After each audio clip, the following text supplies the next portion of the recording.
नमस्कार दोस्तों, स्वागत है आपका अपने YouTube चैनल वीर द्विवेदी एजुकेशन हब पर। उम्मीद करता हूं कि आप बेहतर होंगे, आपका परिवार पूर्ण रूप से स्वस्थ, खुशहाल और मस्त होगा डियर।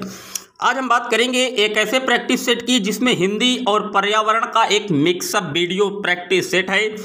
ये ऐसा प्रैक्टिस सेट है डियर जो आगे आने वाला यूपी टेट हो, सुपर टेट हो, सी टेट हो या कोई भी ऐसी शिक्षक भर्ती आप देने जा रहे हैं जिसमें हिंदी और पर्यावरण से प्रश्न आते हैं, तो ये वीडियो सिर्फ और सिर्फ उसी एग्जाम के लिए है। वीडियो पर जितने भी लोग पहली बार आए हैं चैनल को सब्सक्राइब करें, वीडियो को लाइक और शेयर करना ना भूलें डियर। तो आइए शुरू करते हैं। आनंद कादंबनी के संपादक कौन थे? बाबू महादेव सेठ, चंद्रधर शर्मा गुलेरी, बद्री नारायण चौधरी प्रेमधन या अंबिका प्रसाद व्यास। तो जो ये आनंद कादंबनी आप देख रहे हैं इसके रचनाकार थे बद्री नारायण चौधरी प्रेमधन। सी ऑप्शन एकदम करेक्ट है डियर। बात करते हैं उन्हें अगले प्रश्न की। मृगावती किसकी रचना है? उस्मान की, मंझन की, कुतुबन या जायसी? तो मृगावती जो डियर है रचना ये कुतुबन की है। सी ऑप्शन एकदम करेक्ट है। अगर जायसी की पूछ लेता तो आप पद्मावत का नाम नोट करिएगा। पद्मावत जो है ये मलिक मोहम्मद जायसी की है। कई बार एग्जाम में लगातार पूछी गई है कि पद्मावत के रचयिता कौन है, तो मलिक मोहम्मद जायसी। और मृगावती यानी कि कुतुबन की रचना है। C option. बात करते हैं अपने अगले प्रश्न की। निम्नलिखित में से शुद्ध वर्तनी वाला शब्द कौन सा है? अंतरराष्ट्रीय, अंतरराष्ट्रीय मतलब पूछ रहा है कि अंतरराष्ट्रीय कौन शुद्ध लिखा हुआ है। तो जो आप देख रहे हैं ए ऑप्शन में अंतरराष्ट्रीय यही शुद्ध लिखा है डियर। ए ऑप्शन एकदम करेक्ट है डियर। चलते हैं अपने अगले प्रश्न की। आगे कुआं पीछे खाई का क्या अर्थ है? चारों तरफ क्या जल ही जल होना, रास्ते का बंद होना या दोनों ओर मुसीबत या बीच से निकल भागना? तो आगे कुआं या पीछे खाई का अर्थ है डियर कि दोनों ओर क्या मुसीबत ही मुसीबत होना। आगे कुआं पीछे खाई एक मुहावरा है और इसका जो अर्थ है डियर वो दोनों ओर क्या मुसीबत होना। सी ऑप्शन एकदम करेक्ट है डियर। बात करते हैं अपने अगले प्रश्न की। रामचरितमानस की भाषा क्या है? अवधी, ब्रज, खड़ी बोली, भोजपुरी? तो रामचरितमानस की जो भाषा है वो अवधी है। ए ऑप्शन एकदम करेक्ट है। बात आई है रामचरितमानस की तो बता दें रामचरितमानस में 24,000 श्लोक हैं और इन 24,000 श्लोकों को जो कृत किए हैं वो तुलसीदास जी द्वारा रचित है रामचरितमानस और अवधी भाषा में है। अगर रामायण पूछता तो वो महर्षि वाल्मीकि जी द्वारा कृत है डियर यानी कि रचित है। तो इसका जो सही ऑप्शन है ए एकदम करेक्ट है डियर। चलते हैं अपने अगले प्रश्न की ओर। आदिकाल के लिए वीर गाथा काल नाम किसने प्रस्तावित किया? डॉक्टर रामकुमार वर्मा, महापंडित राहुल सांकृत्यायन, आचार्य रामचंद्र शुक्ल या आचार्य हजारी प्रसाद द्विवेदी? तो वीर गाथा काल जब प्रश्न में पूछ ले कि आदिकाल का नाम किसने दिया तो आप आचार्य रामचंद्र शुक्ल को मार दीजिएगा। सी ऑप्शन एकदम करेक्ट है। अगर प्रश्न में बीज वपन काल पूछ लेता तो आप आचार्य हजारी प्रसाद द्विवेदी मारिएगा। अगर पूछ ले कि आदिकाल को चारण काल किसने कहा था तो डॉक्टर रामकुमार वर्मा ने कहा था। ये नोट रखिएगा, तीनों अलग अलग नाम। अगर राहुल सांकृत्यायन के बारे में पूछ ले तो बताइएगा इनकी रचना है अथाथो घुमक्कड़ यानी कि जो घुमक्कड़ शास्त्र है वो राहुल सांकृत्यायन की है। तो इसका जो सही ऑप्शन है वो सी एकदम करेक्ट है डियर। सी। चलते हैं अपने अगले प्रश्न की ओर। उत्कर्ष शब्द का विलोम क्या है? उत्कर्ष का पतन, अपकर्ष, अपभ्रष्ट या विकर्ष? तो डियर जो उत्कर्ष का विलोम होगा वो अपकर्ष होगा। बी ऑप्शन एकदम करेक्ट है। बात करते हैं अपने अगले प्रश्न की। टा वर्ग में किस प्रकार का व्यंजन, मतलब टा वर्ग जो पूछ रहा है कि कहां से उच्चारित होता है? कंठ से, तालु से, मूर्धा से या दंत से? तो जो टा वर्ग उच्चारित होता है डियर वो एक सूत्र है रेटु रसाणाम मूर्धा यानी कि टा वर्ग का जो उच्चारण है वो मूर्धा से होता है। सी ऑप्शन एकदम करेक्ट है डियर। बात करते हैं अपने अगले प्रश्न की। अष्ट छाप के कवि नहीं है? नाभादास, कृष्णदास, परमानंददास या नंददास? तो जो अष्ट छाप के कवि नहीं है वो नाभादास जी अष्ट छाप के कवि नहीं हैं। ए ऑप्शन एकदम करेक्ट है। जो वाणी द्वारा व्यक्त ना किया जा सके उसके लिए एक शब्द क्या होगा? आत्म साक्षात्कार, स्वानुभूति, अनिर्वचनीय या रहस्य? तो जो वाणी द्वारा व्यक्त ना किया जाए यानी कि अनिर्वचनीय है ये। सी ऑप्शन एकदम करेक्ट है। बात करते हैं अपने अगले प्रश्न की। आचरण की सभ्यता किसका निबंध है? महावीर प्रसाद द्विवेदी, सरदार पूर्ण सिंह, रामचंद्र शुक्ल या पदम सिंह का? तो आचरण की सभ्यता जो निबंध है ये डॉक्टर सरदार पूर्ण सिंह जी का है। बी ऑप्शन एकदम करेक्ट है डियर। प्रश्न कई बार पूछा गया है, बता रहा हूं, वीडियो को बिल्कुल शिद्दत से देखिएगा अंत तक। कई प्रश्न आपको एग्जाम में हूबहू यहीं से मिलेंगे। भूषण किस काल के कवि थे? वीरगाथा काल, भक्ति काल, रीति काल या आदि काल के? तो भूषण जो कवि हैं डियर ये रीति काल के थे। सी ऑप्शन एकदम करेक्ट है। घनानंद भी इसी रीति काल के कवि माने जाते हैं। घनानंद के बारे में बहुत बार पूछा गया है कि घनानंद किस काल के कवि है, तो आप बताइएगा रीति काल के। उत्साह किस रस का स्थायी भाव है? करुण का, वीर का, हास्य का या श्रृंगार का? तो उत्साह यानी कि जोश, लगन, उत्साह कब आएगा? जब आप में वीरता होगी। बी ऑप्शन एकदम करेक्ट है डियर। बात करते हैं अपने अगले प्रश्न की। कवितावली के रचनाकार कौन है? सूरदास, जायसी, तुलसीदास या घनानंद? तो कवितावली जो डियर रचना है ये है सूरदास की। ए ऑप्शन एकदम करेक्ट है। बात करते हैं अपने अगले प्रश्न की। विनय पत्रिका की भाषा कौन सी है? अवधी, खड़ी बोली, ब्रज भाषा या अपभ्रंश? तो विनय पत्रिका की भाषा जो है ये ब्रज भाषा में लिखा हुआ है विनय पत्रिका। सी ऑप्शन एकदम करेक्ट है डियर। तेरी बरछी ने बर छीने हैं खलन के पंक्ति में कौन सा अलंकार है? तो तेरी बरछी ने बर छीने यानी कि यहाँ पर जो है अलग अलग अर्थ आ रहा है दो शब्दों के, तो यानी कि यमक अलंकार होगा। जैसे कनक कनक ते सौगुनी में होता है वैसे ही यहाँ पर होगा। डी ऑप्शन एकदम करेक्ट है। अंधेर नगरी के लेखक कौन है? प्रताप नारायण मिश्र, हरिकृष्ण प्रेमी, भारतेंदु हरिश्चंद्र या डॉक्टर राम कुमार वर्मा? तो बता दें डियर जो अंधेर नगरी है भारतेंदु हरिश्चंद्र की है अंधेर नगरी। सी ऑप्शन ये एक ऐसा नाटक है जिसमें जो है अंधेर नगरी, टक्का शेर खाजा, टक्का शेर भाजी ऐसे करके एक जो है बहुत अच्छा जो है वर्णन जो है किया गया है इस नाटक में। ये भारतेंदु हरिश्चंद्र जी द्वारा रचित है। तो सी ऑप्शन एकदम करेक्ट है डियर, नोट रखिएगा। बात करते हैं अपने अगले प्रश्न की। आदिकाल में पहेलियां लिखने वाले कवि कौन थे? जगनी, खुसरो, सरहपा या गोरखनाथ? तो जो आदिकाल में पहेलियां लिखा करते थे वो थे खुसरो। अमीर खुसरो का नाम आप सुने होंगे। ये वही खुसरो हैं जो आदिकाल में पहेलियां लिखते थे। इन्हें हम तोता-ए हिंद के नाम से भी जानते हैं डियर। तो बी ऑप्शन एकदम करेक्ट है। बात करते हैं अपने अगले प्रश्न की। पेड़ से बंदर कूदा वाक्य में कौन सा कारक है? अपादान कारक, कर्म कारक, संप्रदान या करण कारक?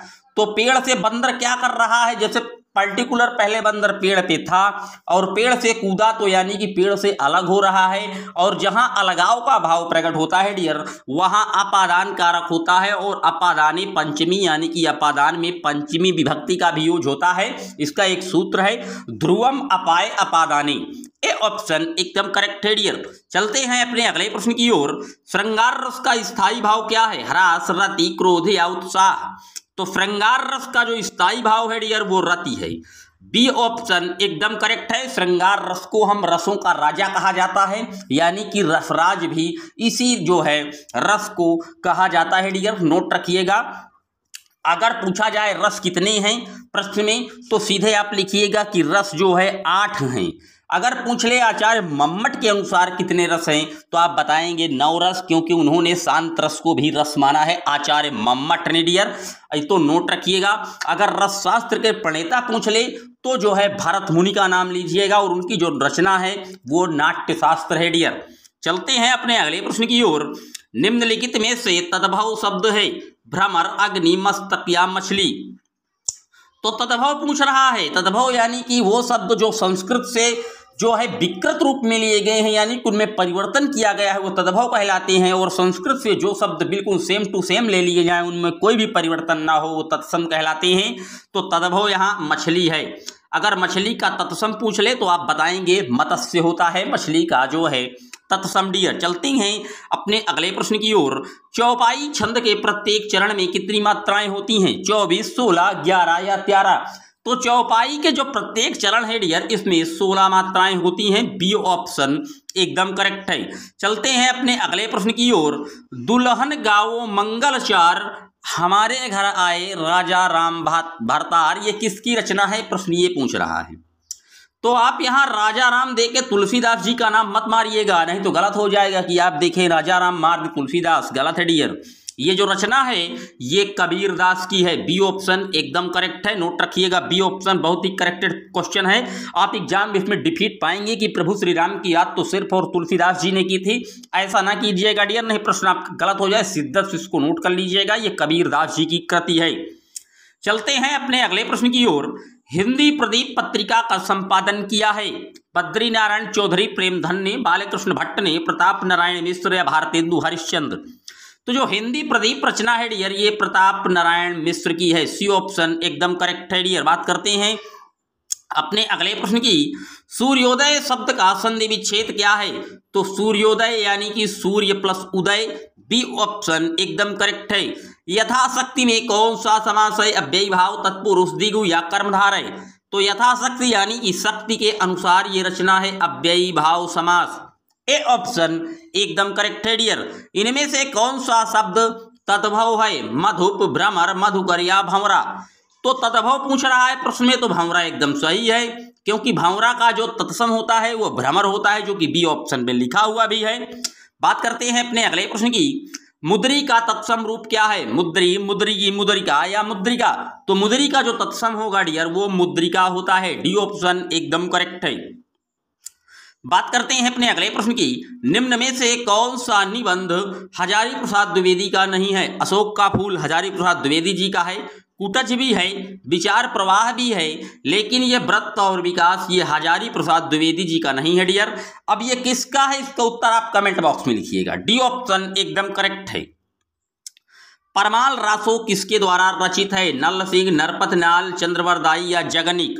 तो परमाल रासो एक आलाखंड है और ये जगनिक द्वारा रचित है, डी ऑप्शन एकदम करेक्ट है। चलते हैं अपने अगले प्रश्न की। प्लेग क्या है? विषाणु से फैलता है, कवक से या जीवाणु से या खनिज जनित बीमारी? तो प्लेग जो है डियर ये एक जीवाणु जनित रोग था, तभी तो चूहों से फैलता था, एक व्यक्ति के पास फैलने के बाद ये दूसरे पर हो जाता था।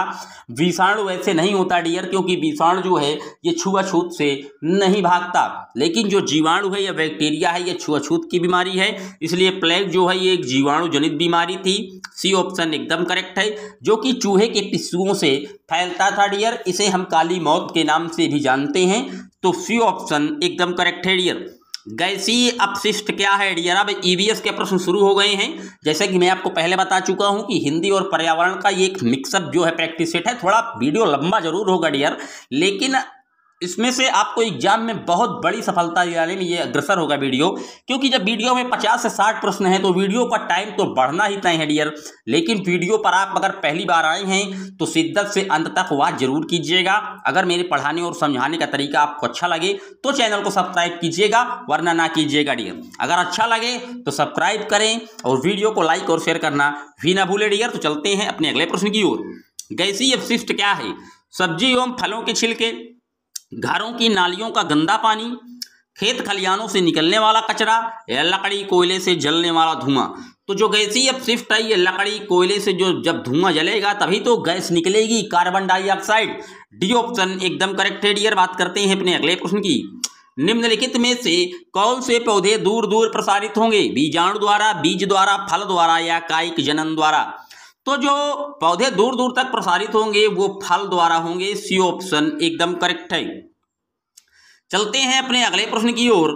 जब एक जीव जो है लाभ होता है, जीवन लाभ होता है, उसे सहजीवी को प्रभावित किए, मतलब समझ लीजिए प्रश्न ये कह रहा है कि जब एक जीव किसी दूसरे जीव से लाभ लेता है लेकिन उसको कोई नुकसान नहीं देता तो क्या कहलाता है? परजीवी, सहभोजी या मृतोपजीवी या सहजीवी? तो ये कहलाता है डियर सहजीवी, डी ऑप्शन एकदम करेक्ट है। जब मोर जो है सांप को खाता है, सांप कीड़ों को खाता है और कीड़े हरे पौधों को खाते हैं, तो मोर का पोषण स्थल क्या है? तो पहले क्या है डियर? मोर किसको खा रहा है? सांप को, और सांप कीड़ों को खा रहा है और कीड़े हरे पौधों को, तो सांप कहाँ आ रहा है? खाद्य पिरामिड के शीर्ष पे तो आ रहा है, टॉप पर आ रहा है, तो डी ऑप्शन एकदम करेक्ट है डियर। बात करते हैं अपने अगले प्रश्न की। निम्नलिखित में से कौन सा कायांतरित सेल का उदाहरण है? बलुआ, पत्थर, ग्रेनाइट, संगमरमर या चूना? पत्थर। तो जो कायांतरित शैल है डियर वो संगमरमर है, सी ऑप्शन एकदम करेक्ट है। मार्बल इसका बिल्कुल करेक्ट उत्तर है। बात करते हैं अपने अगले प्रश्न की। महासागरों में निम्नलिखित में से कौन सा लवण सर्वाधिक मात्रा में पाया जाता है? तो महासागरों का जल क्या है? लवणीय है यानी कि खारा है। तो किसके कारण? NaCl यानी कि सोडियम क्लोराइड। डी ऑप्शन एकदम करेक्ट है। अगर मृत सागर में पूछ लेता तो मृत सागर की जो लवणीयता है वो अन्य महासागरों की अपेक्षा कई गुना ज्यादा होती है डियर, और इसीलिए मृत सागर में जितना खारापन है कि अगर आप उसमें कूद जाते हैं तो आपको तैरना आए या ना आए आप डूबेंगे नहीं, आप ऊपर ही तैरते रहेंगे डियर। तो डी ऑप्शन एकदम करेक्ट था। चलते हैं अपने अगले प्रश्न की ओर। राज्यसभा में होने वाले सभा की अध्यक्षता कौन करता है? तो राज्यसभा का जो पदेन सभापति होता है डियर वो भारत के उपराष्ट्रपति होते हैं। तो ऑप्शन पहला ही सही है, उपराष्ट्रपति। अब बात आई है राज्यसभा की, तो बता दें राज्यसभा जो है एक उच्च सदन है और राज्यसभा जो है स्थायी सदन है, और राज्यसभा की जो सदस्यों का कार्यकाल है वो 6 वर्ष तक होता है डियर, नोट रखिएगा। बात करते हैं अपने अगले प्रश्न की। निम्न में से किस मिट्टी का विस्तार भारत के सर्वाधिक क्षेत्र में है? काली, जलोढ़, लाल या बलुई? तो भारत के जो सर्वाधिक क्षेत्र में विस्तार है वो जलोढ़ मिट्टी का है। बी ऑप्शन एकदम करेक्ट है डियर। जलोढ़ मिट्टी सबसे अधिक उपजाऊ मिट्टी भी मानी जाती है। बी ऑप्शन एकदम करेक्ट है। भारत में कुल 8 प्रकार की मृदा पाई जाती है। शाकाहारी जंतु भोजन के लिए हरे पौधे पर निर्भर होते हैं। तो क्या प्रथम चरण को उपभोक्ता हैं, द्वितीय चरण, तृतीय या खाली उपभोक्ता? तो बता दें डियर जो शाकाहारी जंतु हैं भोजन के लिए जो हरे पौधे पर हैं तो सिर्फ और सिर्फ ये प्रथम चरण के उपभोक्ता हैं। हरे पौधे क्या हैं? हरे पौधे उत्पादक कहलाते हैं और जो उनका भक्षण करता है वो प्राथमिक उपभोक्ता कहलाते हैं डियर। ए ऑप्शन एकदम करेक्ट है। प्रश्न रिपीटेड है। राज्यसभा में होने वाले सभा का अध्यक्ष अभी मैं आपको बता चुका हूं कि पदेन सभापति भारत के उपराष्ट्रपति होते हैं। ए ऑप्शन एकदम करेक्ट है। वर्तमान में भारत के उपराष्ट्रपति एम वेंकैया नायडू जी हैं जो राज्यसभा का संचालन कर रहे हैं डियर, नोट रखिएगा। चलते हैं अपने अगले प्रश्न की ओर। पर्यावरण शिक्षण में समस्या समाधान विधि का गण है, यानी कि कौन सा गुण है समस्या समाधान का? प्रश्न ये पूछ रहा है। लक्ष्य केंद्रित, सृजनात्मक विधि, चयनात्मक या उपर्युक्त सभी? तो पर्यावरण शिक्षण में जो समस्या समाधान विधि का गुण है ये तीनों ही आते हैं डियर, तो उपरोक्त सभी इसका एकदम करेक्ट उत्तर है। बात करते हैं अपने अगले प्रश्न की। प्रेक्षण जो विधि की सीमाएं हैं या विधि मितव्ययी नहीं है। इस विधि में प्रेक्षण सूक्ष्मता से न करने पर प्राप्त परिणाम अधिक वैध एवं विश्वसनीय नहीं होते। इस विधि में व्यक्ति के आंतरिक व्यवहारों का अध्ययन संभव नहीं है। तो ये तीनों ही बातें जो हैं इसकी सीमाएं नहीं है डियर। इसका जो सही ऑप्शन है यानी कि प्रेक्षण की सीमाएं हैं उपर्युक्त सभी। डी ऑप्शन एकदम करेक्ट है डियर, नोट रखिएगा। चलते हैं अपने अगले प्रश्न की ओर। इकोसिस्टम की सही परिभाषा क्या है? परस्पर क्रिया करने वाला जीव समुदाय, किसी स्थान का जैविक घटक, या पृथ्वी और वायुमंडल का क्षेत्र जहां जीव रहते हैं, या जीव समुदाय और उसके वातावरण का संतुलित क्षेत्र। तो इकोसिस्टम का जो सही परिभाषा है डियर वो है जीव समुदाय और उसके वातावरण का संतुलित क्षेत्र। टी ऑप्शन एकदम करेक्ट है डियर। बात करते हैं अपने अगले प्रश्न की। मानव विकास के क्रम में 2 पैरों पर चलने का सबसे बड़ा लाभ क्या था? शरीर को अच्छी प्रकार आधार देना। जब आप दोनों पैर से चलते हैं तो इसका जो मेन लाभ है वो पूछ रहा है। शरीर को अच्छी प्रकार आधार देना, शरीर का भार कम होना, या हाथ स्वतंत्र रूप से मस्तिष्क की आज्ञा अनुसार कार्य कर सकते हैं, या अधिक तेज चाल। तो जब आप दोनों पैरों से चलते हैं तो इसका सबसे बड़ा लाभ है हाथ जो है स्वतंत्र रूप से मस्तिष्क की आज्ञा के अनुसार कार्य करता है। सी ऑप्शन एकदम करेक्ट है। बात करते हैं अपने अगले प्रश्न की। भूकंप की तीव्रता नापने के यंत्र को क्या कहा जाता है? तो सिस्मोग्राफ जो है ये भूकंप की यात्रा माप जो है भूकंप की जो तीव्रता है जो उसको मापने के लिए ये काम करता है, सिस्मोग्राफ, नोट रखिएगा डियर। बात करते हैं अपने अगले प्रश्न की। सूर्य के निकटतम ग्रह कौन सा है? मंगल, बृहस्पति, शुक्र या बुध? तो सूर्य के जो सबसे अधिक निकट है वो कौन सा है? तो वो शुक्र है। सी ऑप्शन एकदम करेक्ट है डियर, नोट रखिएगा। बात करते हैं अपने अगले प्रश्न की। गिर राष्ट्रीय पार्क किस राज्य में स्थित है? राजस्थान, गुजरात, मध्य प्रदेश या महाराष्ट्र में? तो गिर राष्ट्रीय उद्यान गुजरात में है जो कि एशियाटिक लायन के लिए फेमस है डियर, याद रखिएगा गिर राष्ट्रीय उद्यान। बात करते हैं अपने अगले प्रश्न की। निरीक्षण विधि की विशेषता नहीं है, या एक मनोवैज्ञानिक विधि है, या प्रत्यक्ष अनुभवों पर आधारित है, या एक बाल केंद्रित विधि है जिसका शिक्षक एक प्रशासक के रूप में होता है, या विधि विभिन्न सर्वेक्षणों द्वारा अपनाई जाती है। तो शिक्षक जो है बाल केंद्रित विधि तो है निरीक्षण विधि, लेकिन ये जो है कुल मिला के शिक्षक एक प्रशासक के रूप में होता है, ये बात भी सही है। या विधि विभिन्न सर्वेक्षणों द्वारा अपनाई जाती है, ये भी सही है। या एक मनोवैज्ञानिक विधि नहीं है डियर, निरीक्षण विधि मनोवैज्ञानिक विधि नहीं है। ए ऑप्शन एकदम करेक्ट है। बात करते हैं अपने अगले प्रश्न की। निम्नलिखित वाहनीय ईंधनों में किसको आजकल पर्यावरण स्नेही माना जाता है? डीजल, पेट्रोल, द्रवित पेट्रोलियम या संपीडित प्राकृतिक गैस। तो जो सीएनजी है यानी कि संपीडित प्राकृतिक गैस वो पर्यावरण के लिए अनुकूल मानी गई है।